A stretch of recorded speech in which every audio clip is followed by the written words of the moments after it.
అందరికీ నమస్కారం. తెలుగు డివోషనల్ భక్తి ఛానల్కి స్వాగతం. మనం మునుపటి వీడియోలో శ్రీకృష్ణుడు చెప్పిన ఆత్మతత్వం మరియు త్రిగుణాల గురించి తెలుసుకుందాం. మరికొన్ని విషయాలు మనం ఈ వీడియోలో తెలుసుకుందాం. ఇప్పటి వరకు ఈ ఛానల్ సబ్స్క్రైబ్ చేసుకోకపోతే దయచేసి సబ్స్క్రైబ్ చేసుకోండి. పక్కనే ఉన్నటువంటి గంట సింబల్ని కూడా కొట్టండి. ఈ వీడియోని లైక్, షేర్ మరియు కామెంట్ చేయండి. ధన్యవాదాలు.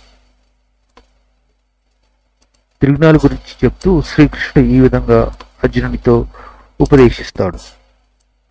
ప్రకృతి త్రిగుణాలను అనుసరించి మనుషులకు విద్యుక్త ధర్మాలు ఉద్దేశించబడ్డాయి.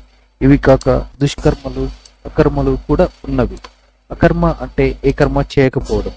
దుష్కర్మలు అంటే ఎటువంటి ప్రమాణం లేకుండా ఆచరించే కర్మలు మరియు ఇతరులను బాధించే కర్మలు. కావున బలాశక్తి రహితంగా నీ యుద్ధం నీవు చేయి. జయము అపజయం పట్ల ఆసక్తిని విడిచిపెట్టు. నీ విధులను నువ్వు నిర్వహించుము. అదే యోగం. భక్తి యోగం ద్వారా సమస్త దుష్ట కార్యాలను దూరం చేసి భగవంతుని శరణుని కోరాలి. భక్తి సేవలో నిమగ్నమైన వ్యక్తి ఈ జన్మలోనే శుభ అశుభ ఫలితాలను రెండింటి నుంచి విముక్తులు పొందుతాడు. ఈ రకంగా మనిషి జన్మ మృత్యు చక్రం నుండి విముక్తి పొంది భగవంతుని చేరుకుంటాడు.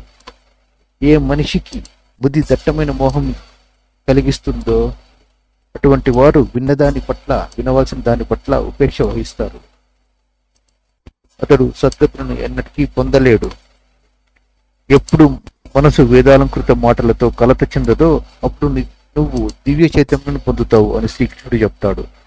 దానికి అర్జునుడు శ్రీకృష్ణుడితో, ఓ పరంధామ, దివ్య చైతన్యం పొందిన జీవి ఏ విధంగా నడుచుకుంటుంది, ఎలా మాట్లాడుతారు, లక్షణాలు చెప్పమని అడుగుతాడు. దానికి శ్రీకృష్ణ భగవానుడు ఇలా చెప్తాడు, ఓ పార్థ, మనిషి మానసిక కల్పనల నుండి ఉత్పన్నమయ్యే అన్ని ఇంద్రియ భోగవాంఛలను విడిచిపెట్టినప్పుడు అతని మనసు కేవలం ఆత్మయందే సంతృప్తి చెంది ఉంటుంది. అతడు దివ్య చైతన్యం ఉన్నవాడిగా చెప్పబడతాడు.